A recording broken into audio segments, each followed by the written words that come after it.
Hello, everyone. Listen, did you know that communication is one of the most complained about topics in the workplace? Oh yeah, communication. And not just the lack of communication, but also the frequency of communication, the timeliness of communication, and even the integrity of the communication that they are receiving. And I wanted to point out and kind of discuss one of the overarching elements of communication that can really be a game changer if you cultivate it. And that is rapport. Rapport, I like to say, is the gift that keeps on giving. Rapport really connects people.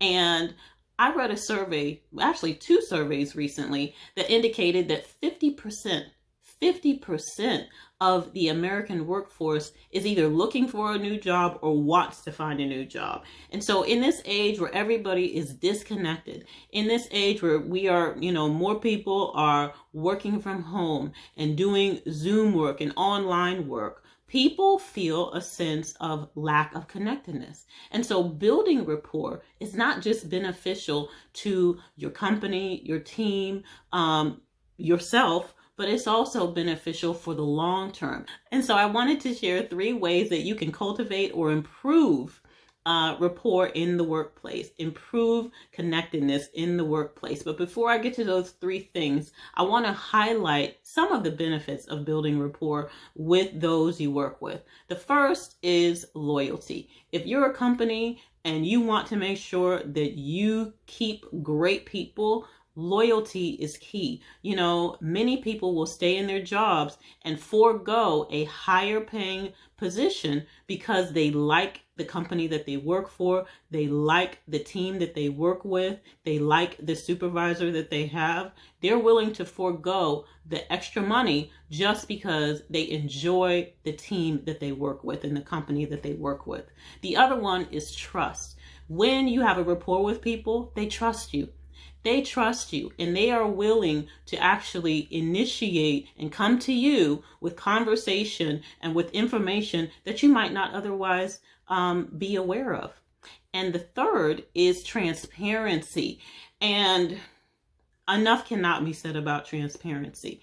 And so if you are an employer, a workplace, a supervisor, a leader, and you want to have a great working environment, you definitely want to make sure that you have those 3, the trust, the transparency, and the loyalty. And all of that is a byproduct of building and cultivating rapport. And so how do we build and cultivate rapport? Well, one of the ways that we can do it is make sure that we are spending 5 to 10 minutes every week with the people who we interact with the most. And when I mean 5 to 10 minutes, I'm talking about 5 to 10 minutes of casual conversation, not 5 to 10 minutes talking about work, being managerial, asking the progress on something, giving directives, but casual conversation. And casual conversation can include anything that, you might have in common with the person. Maybe it's a sports team or a certain sport. Maybe it's, food. Maybe it's pets. Anything that, might be a common thread between you two. When I was at a client site, I made it a point to find out the names of all of the pets of the people that work there. And I'm telling you, when I would ask them about their pet, something on their face would just light up. Everybody loves their pets. And, I'm no different. I have a Lucy and I love Lucy. I love her. Pun intended. But anyway, people light up when they talk about their pets. So it's having that commonality, having that common thread really kind of builds rapport with people. And it makes them know that you care about them as people and not just about the work always. So again, 1, spend 5 to 10 minutes every week talking with the people who you interact with the most about a common subject. Number 2, doing group things. One of my fondest memories as a very young professional right out of grad school was when I went to work for an international company as the HR manager, and the director of the department would call in the team every, I don't know, 6, 7, 8 weeks or whatnot. And she would just have this little mini setup in there. She would have something to eat for us. It was very casual, like French pastries or whatever that she got from the pastry shop, the bakery down the street. Or she would have other little treats in there. And we would sit in there for about 45 minutes, you know, during work time, and we would be laughing and giggling and just having a good time. And what it did was really build not only rapport, but also camaraderie.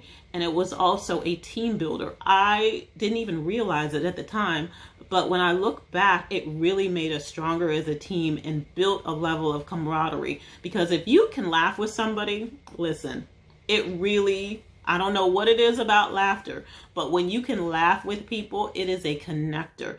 It is a connector. Okay. The third thing that you can do is be intentional. Be intentional about building rapport, doing something every week or every couple of weeks to make sure that you are intentionally trying and making ways to build rapport with the people that you work closest with. And those are a few tips that I have about building rapport in this crazy time that we're in. If you have any suggestions on how to build rapport, please put them in the comments below. I would love to see them. Obviously, to keep the video short, I couldn't get into the nitty gritty, but I would love to hear your comments and even suggestions that we can all share. So I hope that you all have a super fabulous day, and I will see you on the next video. For more information on how we can serve your business, contact us at CatapultConsultingGroup.com.